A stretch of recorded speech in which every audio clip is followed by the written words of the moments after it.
What's good? I know y'all like, oh man, you doing it from the computer? Yeah, because I just want to get it out the way, get it out, let it be done. I don't feel like talking about it in the morning on my way to work. I'd rather get whatever I need to get off my chest about this doggone company. AEW New Year's Smash, the final episode of Dynamite of the year. We're heading in the world's end, and ladies and gentlemen, I'm gonna be 100%. I tell y'all all the time, I try to be as authentic, I try to be real, keep it 100% with y'all.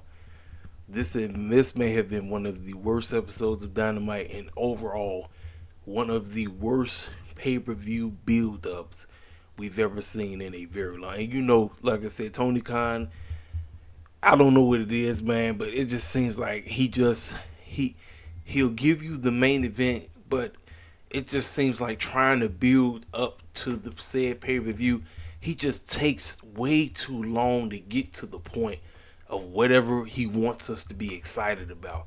And I'm going to be 100% with y'all, man. I'm watching this because I'm covered. I'm watching it. Am I excited for maybe a couple matches? Yes. But overall, y'all, I'm just watching it because I cover it. So I'm going to watch it. I'm going to review it. 9 times out of 10, AEW pay-per-views always be great. The problem is they just be too dang long. And guess what? Tony Khan said, I'm going to make sure every clown who does not belong on the pay-per-view, I'm putting them on there. I'm like this, man.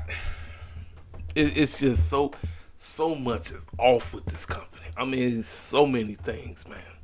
So many things are off. And again, it starts at the helm. It starts at the freaking helm.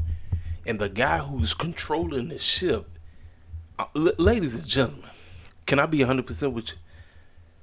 Tony Khan is an NFL owner. He's a football owner. The NFL make money off of drama. Look at all the foolishness that be happening during the off season and during the season. Controversy, for some strange reason, it sells. Tony Khan has adapted that mindset, and he believes that mindset is how you build a wrestling company. Now, the NFL, they've been getting away with that foolishness for years. This is a company that has been around almost 5 years. And we should not be in a place where it feels like all hope is lost. We should not be in a place like that. But with the kind of crap you put out on television and then the stuff that's happening behind the scenes, it's like, man, I don't know. I genuinely don't know. And I like I said, I watched the show tonight, and I'm glad I watched it after the show was already finished taping. I wasn't finna watch this show live, and I'm grateful I did. New Year's Smash was New Year's trash. It was garbage. It was absolute garbage. It was a couple of things on the show I liked, but overall, man, I'm like, we getting ready to go into pay-per-view, and this is the bull jive you give us. This is the crap you give us. And the idiots online were basically arguing with me because I said Tony Khan needs a freaking writer's stamp. No, he doesn't. You're trying to make AEW WWE like pro wrestling altogether is the same. It does not matter if it's sports entertainment. It does not matter if it's pro wrestling. It's all the same. So I don't give a care what people say. You can say WWE like all you want. No, it's pro wrestling. The way of how you go about, you have to have a writing team that comes up with creative storylines that's going to invest you in whatever you're trying to see in that ring. Tony Khan is going about, let me just give you more in-ring action that don't lead to nothing. And you're going to like it. You're going to love it. And I'm going to hop online and say this is the greatest episode. This is fantastic. No, it don't work like that. It genuinely does not work like that, man. And I'm like this. I just wish things tied together. Things need to tie together. Not just lumping stuff together. Not just making things like, oh, no. It's not going to work. I don't give a care what Tony Khan says. I don't care what any AEW Shield has to say. It's not going to work. This was by far, I'm telling you, when I've seen some bad episodes, man. But like I say, I don't. Even the wrestling, like y'all, even the wrestling, I wasn't even really feeling the wrestling, and it was like what, two, maybe three decent matches on the show, but I wasn't. And for people who crying about Swerve not winning the Continental Classic to get to the finals, I don't know where y'all been at. We should have known better. The moment that he beat him a couple weeks ago, they told you what the finals was gonna be. That's why I hate to say it. But after all of this was done, the Continental Classic turned out to be one of the most predictable wrestling stories, or whatever you want to call it. I mean, you could have just gave us Eddie Kingston versus Moxley, and they even had to come down to this. You didn't. You could have just easily did this, had them two go at it, but nope. Tony Khan said, no, let me go ahead and make this Continental Classic extra predictable, because that's what it turned out to be. Man, I'm like, dog, listen. And Eddie Kingston's retaining it. Mox is not winning. He's not. I'm like this, man. I was invested in their story after the situation that happened at the All In, but the way how we got here, I'm like, it is what it is, man. And I hate to be like that. I hate to come across as if I'm not, caring, but I'm like, well, guess what? This is the effort that Tony Khan has put into it. He's put no effort into it, so I'm like, why the heck should I give a crap about it? Why? Genuinely, why should I give a crap? Just call it what it is, man. Like I said, I don't want nobody coming in my mentions telling me that I be shilling for Tony Khan. I told you, when TK and them do things right, I give him props. I told you, Tony Khan is the Dak Prescott of pro wrestling. That's what he is. He's an inconsistent booker. You have one great show, then you turn right back around and have one garbage man show. Inconsistent. This is why these idiots that want to give him Booker of the Year, you're smoking crack. That you're smoking crack. I'm not giving no inconsistent Booker of the Year. A joke. The man is a matchmaker. He's a matchmaker. All he needs to do, write two names down and say, there, boom, there's the story. It ain't nothing, no. And it's not going to work. It's not. It's genuinely not going to work, man. That's why I said, man, look, whatever happened with this company, it happened with this company. That's where I'm at right now. I'm like, look, I want the cats to eat. I don't want cats to be without a job. I genuinely don't. But if Tony Khan continues to have this lazy-daisical booking attitude, to act like everything is all good and everything he's doing is what's best for business, it ain't going to work. It's genuinely not going to work, man. It's not. Like I said, and then guess what? Again, WWE, they won't be where they at right now without them being around. Same thing with Impact, aka TNA. It's the same exact thing. But again, so Tony Khan, whatever happened with this company, all falls at the feet of Anthony Khan. We opened up the show. They was live from Orlando. There's one positive thing. Orlando was hot all night, so I give the Orlando crowd props. They were hot all night. Regardless of how garbage this show was, they were hot all night. We opened up the show, the finals, triple threat, Switchblade, Jay White, John Moxley, Swerve Strickland, because all of them had 12. From what I was looking at, they just beat the snot out of each other. Swerve looked like he was going to win. You already knew that wasn't happening. Moxley had Switchblade, Jay White trying to get his licks in and trying to do what he needed to do, but it wasn't successful. The man himself, as if we already knew he was winning, John Moxley is heading to the finals at World's End. Am I supposed to be excited? Listen, I'm sorry for you Moxley heads. I know some of y'all got me in the group chat with y'all and all that crazy stuff, but I'm like, look, this is my attitude. I'm like, I personally, if you really wanted to switch some things up. If you really wanted to throw a curveball in there, Jay White should have won. Jay White should have freaking won. That's Jay White. Jay White go to World's End, beat the brakes off of Eddie Kingston and steal his championship, both his championship, and become the new Triple Crown AEW Continental Champion. That is the title that should be main eventing Collision. That's who cats that's on Collision should be fighting over that. But you decided, no, we're going to do Eddie Kingston and John Moxley. This match didn't need the title at all. Matter of fact, you could have just gave us the Ring of Honor Championship and Moxley and called it a day. You didn't need to do all this foolishness. You truly didn't. And I hate to say it, but even though we got some great wrestling out of the Continental Classic, it turned out to be one of the biggest flops ever. And I know people are going to be mad for me when I say that, but I mean, we knew from Jump Street Moxley and Eddie Kingston was winning. It is what it is, man. They had a little back and forth.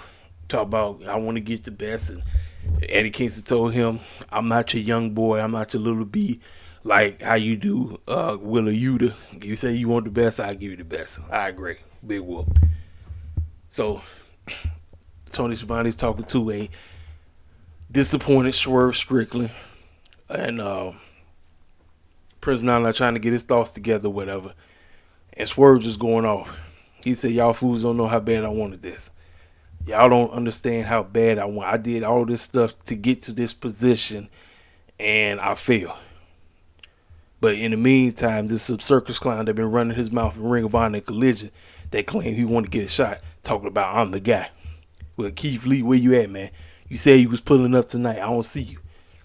Since you said you want to face me, how about we throw down at freaking World's End?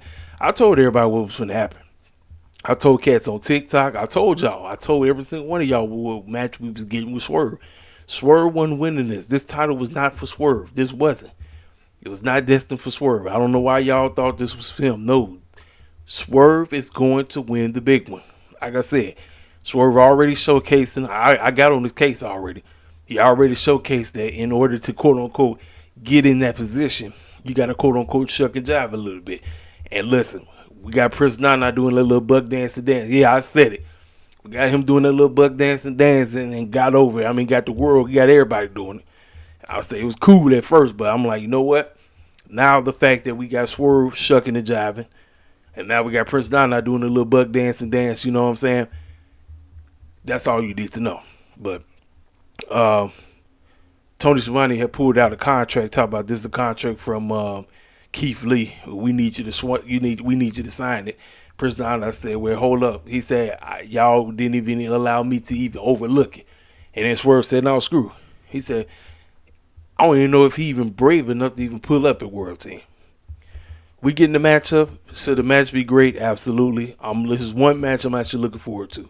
Even though it took Tony Khan 18 million years to actually get here, I believe Swerve and Keith Lee finna murder each other. And you know what? I'm going with doggone Swerve to win because it makes the most sense. Swerve has to get his momentum back after he just lost this. So do it by beating the guy who he was a quote-unquote tag team partner with over a year ago. We get Renee talking with Mariah. She's trying to get this Hollywood preppy girl gimmick over, whatever. And on Rampage, she's having her debut match now. They did all this hyping that she was going to get a chance to wrestle somebody big. Turns out it's Ruby Soho, ladies and gentlemen. Ruby Soho is going to be in the ring with Mariah May on Rampage. I don't know. I don't know about that at all, ladies and gentlemen. I genuinely don't, because you did all this hyping that she was going to get in the ring with somebody big, and it just turned out to be Miss Flash in the Pan Ruby Soho. That's another L.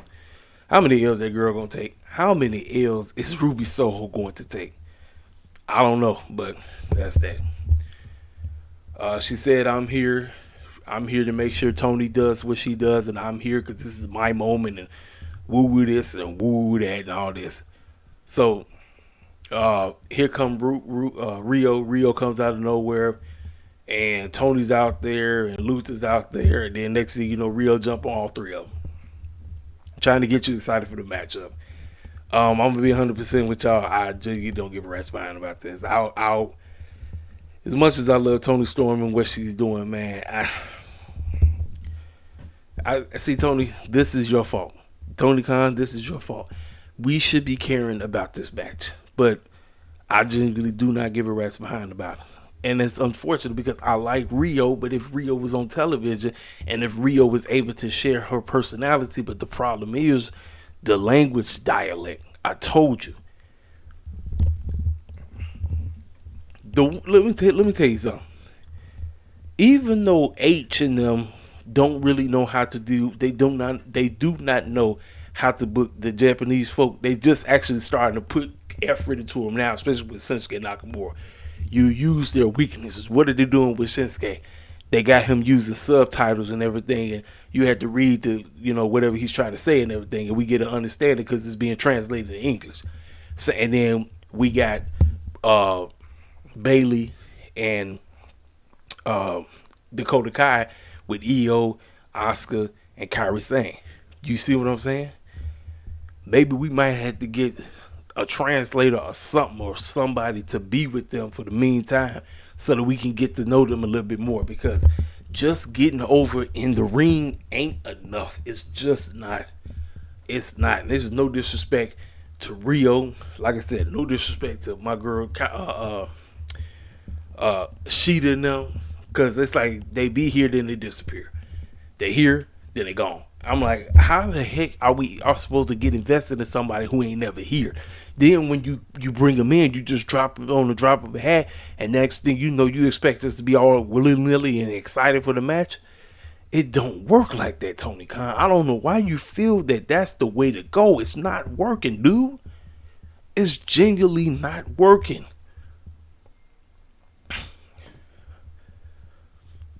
I'm like, I don't know, man. I genuinely don't know. Like I said, that I know there's gonna people that's gonna be like, wait, I'm like, nope. I don't want nobody coming here telling me I hate AEW. No, I do not. I just don't like the way they're going, because the way they're going is not good. It's genuinely not good, and I'm here to tell you what they need to do. I'm telling you.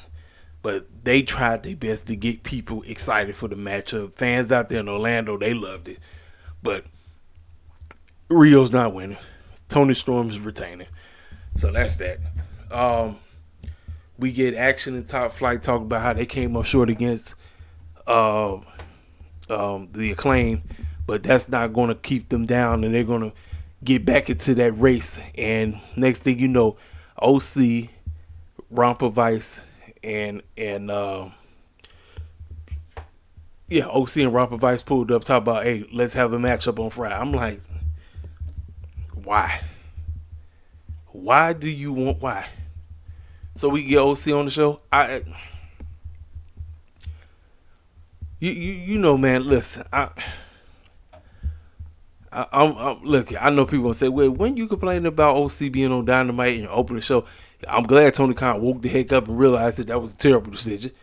But still, it's almost like this is what they've turned into. Like, they don't really have anything for OC right now. They genuinely don't. That's because he's not supposed to be the international champion. I told you who really should be the international champion. It should be Takeshita. He should be the international champion. But you got him stuck in a fatal 4-way tag team match, or a 8-man tag team match, some bull job like that. So then we got backstage segment with Christian the Patriarch, and they sitting down with DDP's daughter. I think her name is Lexi. So that's coming up. So we get a commercial promo. CJ Perry. Now, CJ been going through. She had some kind of infection on her finger. That's why she been in the hospital. But Tony Khan really was not able to. He really didn't put forth effort into the building of this matchup. I knew that these two was going to wrestle each other. It would have made more sense if Miro would have cost Andrade.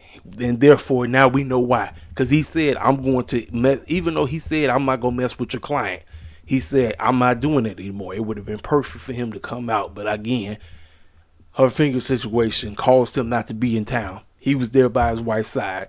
basically off the script. This is some real life situation stuff, because they said if they didn't catch that infection, that stuff would have went all throughout her whole body. Who knows what would have happened? So thank God that they caught the stuff before it happened. But I just wish Tony Khan and them would have put forth more of an effort with this situation. We getting the matchup. Miro Andrade is going down to World's End. I knew it was going to happen. I just wish they would have did a better job at getting us invested into it. They talk about it's Boxing Week celebration. Don Callis and the family out here. Everybody got pictures. You got a picture of him and Will Hobbs. You got a picture of him and Takeshi. You got a picture of him and Kyle Fletcher. So as they running off at the mouth, just talking bull jive, Sammy Guevara makes his epic return. And y'all, it's unfortunate, man. But my man Sammy Guevara, it will forever be a mid Carter. The fact that Sammy Guevara genuinely can't do anything without Jericho is just sad, man. Why? It's like we flip. It's like Sammy's a heel. He's a listen. He's starting to get on that same playing field that Big Show, aka Paul White, was on before he left WWE. You remember? I lost count how many heel face turns he had. So Sammy Guevara is on that same playing field, and this is affecting his whole momentum, everything. I'm like, bro, why? Why are we going back? It's oh my goodness, man. So Sammy turned on Don Callis and the family, and they jumped him. Then Jericho comes out of nowhere. He said that the man didn't, while he was going through, while he had all his concussions and everything, he didn't give him a call and he didn't do anything. He said, well, I did send your kid a doggone gift in the mail or something stupid like that. But then, like I said, that's when they jumped him. Then here come Chris Jericho. Chris Jericho come out of nowhere. He saves the day. I said, man, I'm genuinely I'm over this. I was invested, but because Sammy was out for so long, I'm like, man. I'm like, dog, are we genuinely doing the same thing we did before? I'm like, what are we doing? And again, ladies and gentlemen, what does Tony Khan do? When I don't really know what to do with you, I'm going to put you on the pay-per-view card anyway. We got ourselves an 8-man tag team match. We got ourselves a 8-man tag team match.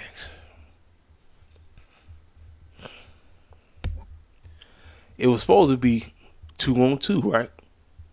Chris Jericho was going to find himself a so-called partner.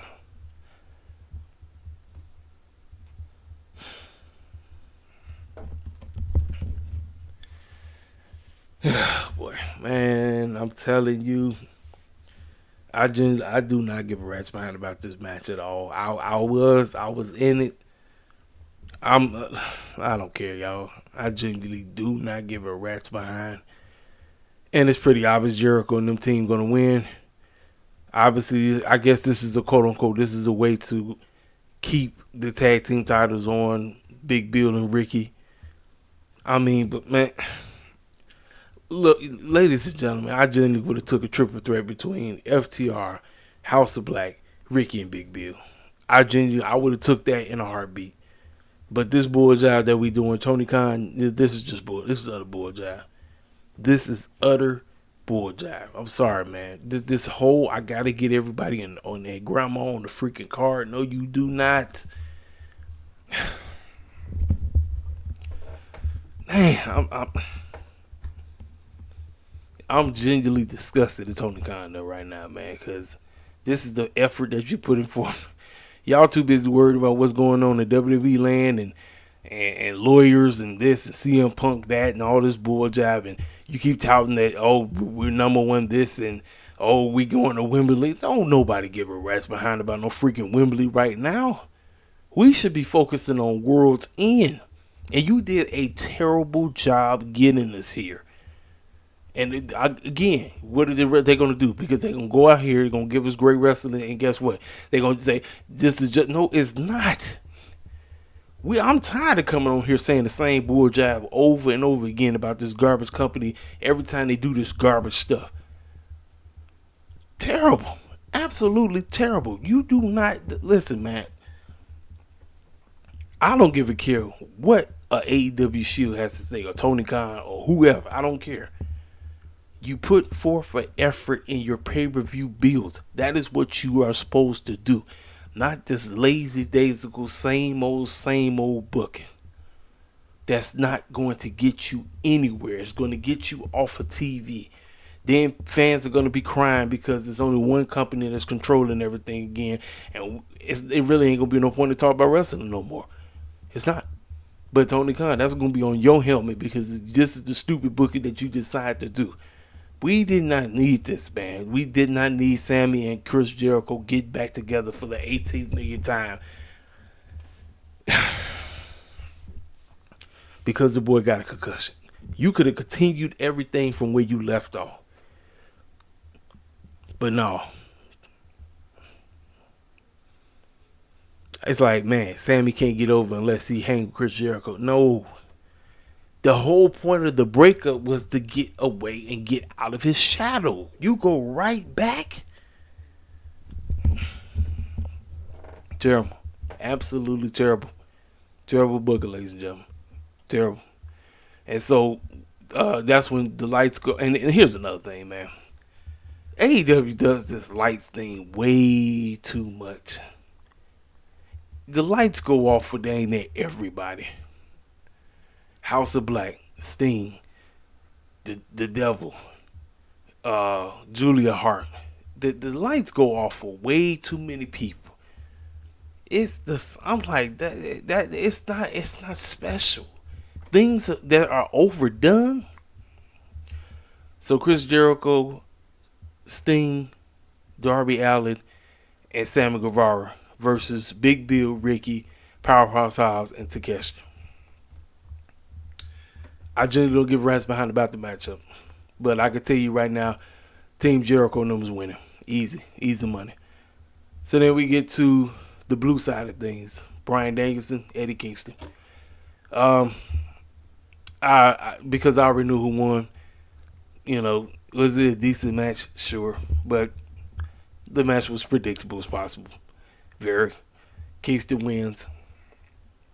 He wins. And like I said, that's when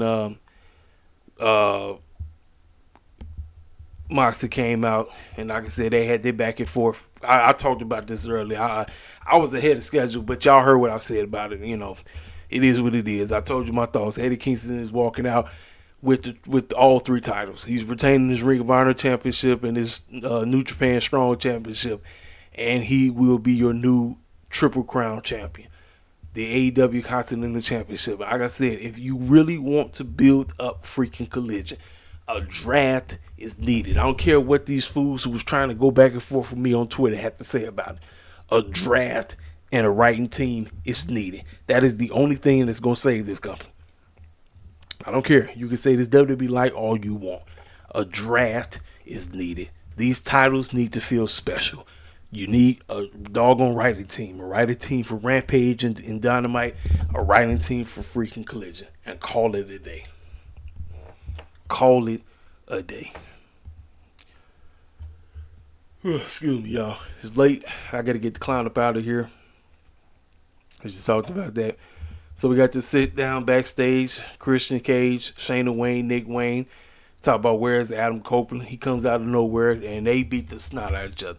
Ladies and gentlemen, I genuinely believe this was my favorite part of the whole show. I love this. Because they getting you invested in what's going on, and they making you care about what they get ready to do with the pay-per-view. This right here is one of the only things about this show I gave a rat's behind about. I said, why can't everybody else be like this? Why can't everybody else make you care about their feud? Tony Khan, listen, pick up how they do. Whatever they doing, let that spew all throughout the entire show. Every time you coming up with a pay-per-view, you need to be on the money. Because this lazy daisical booking ain't working. It's genuinely not working, man. I don't care what nobody got to say. It's not. You can have circus clowns hop online and say, AEW this and I plant the flag and all. No. Them days are done. It's over. I told you. I'm on your helmet. I'm staying on your helmet, Tony Khan, until you stop being an inconsistent booker. This was great. The back and forth. Then you had the whole locker room trying to hold everybody off. Adam Copeland, he said, what's the point of talking? I want to kick you behind. That's exactly what we got. Is selling the feud, selling the story, getting you excited for the matchup at the pay-per-view. That's wrestling booking 1-on-1. What the heck is the rest of the show? Fantastic. Great. I loved everything about it. This matchup. Chris versus Sky Blue. This is kind of when the crowd kind of dipped. Sky wins because Julia Hart came out of nowhere with the assist. Willow came out, and then afterwards, that's when Abaddon came out to do her little thing, try to stare her down and all that stuff, getting you ready for their matchup. For me, I just want more story. Like, I genuinely want more story with Chris. I genuinely want to get behind Chris. I genuinely do. Like, Chris is a very good wrestler, but it's just, we need more story. We genuinely do. I get what they were trying. They genuinely tried. Not finna sit up here and say that they didn't tell the story. They genuinely tried. But again, this is where Tony Khan needs to get a freaking staff in to take over the women's division and sit down with the women, brainstorm with all of them, come up with different characters for each girl, and ride the wave and help revamp the entire women's division. Tony Khan wants to bring in AEW women's tag team titles. Don't you dare bring any of that stuff in. Not until we get the women's division to where it needs to be. This is year 5, and we talk about getting the women's division to where it needs to be. And you got Tony Khan and company talk about let's bring in AEW women's titles. No, that's not it. It's genuinely not. So that's that. Renee talk about Ruby, and like I said, and Saraya, and they revealed that Mariah May's debut match will be against Ruby Soho on freaking Rampage. I'm like, you did all this hyping up that she was going against somebody big, and it turned out to be Ruby Soho. That's another L. That's genuinely another L. And Saraya was sitting up there looking like she genuinely didn't give a crap. So obviously listen, I told you what the storyline for the AEW Men's Championship should have been. It should have been Ruby Soho versus Saraya versus Tony. Because it's genuinely about 3 girls who were with each other. They thought that they could bully the women's locker room, and things just didn't pan out quite well. So they about to tear each other up at World's End. Boom. Story writes itself. Then Ruby walked up to Angela Parker, walked off, and you got Saraya really not cool with what's going on. So then we got FTR being on ESPN and PW as the tag team of the year. Great. So now we got the main event. We got the Ring of Honor Tag Team Championships on the line against the Devil's Mask Men. This was a handicap match because they show after the Devil Clowns came out, MJF came out, Samoa Joe's music hit. Next thing you know, they go to the back because MJF is like, where this fool at? He's in the back, in pain, quote unquote, laid out because they quote unquote jumped him, right? So MJF is doing what he normally does to defend the AEW, where you might as well call it that, the Ring of Honor Tag Team titles in a singles match. These Devil Goons did everything in their power, and then it was a third one came out of nowhere, hit MJF in the head, the back of the head with a pole, and now he no longer has the Ring of Honor. I should have called it that. The Ring of Honor Tag Team Championships. He lost them.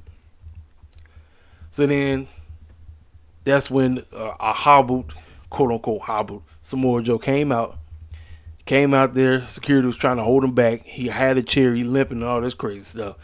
And then next thing you know, on the doggone screen, the Devil pops up and they say, thanks for doing business with you, Max.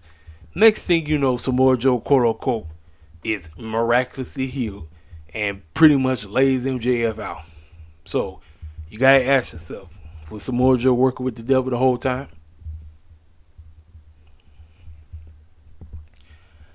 He beat the brakes off of MJF, right? 90% of the time, whoever is standing tall at the end of the go-home show normally loses in the pay-per-view. So you got to ask yourself, is Samoa Joe going to lose and MJF is going to retain? It's a possibility because I was saying Samoa Joe was walking out easy. I had Samoa Joe winning, but now I don't know. I'm going to still go with Samoa Joe to win this championship by hook or crook.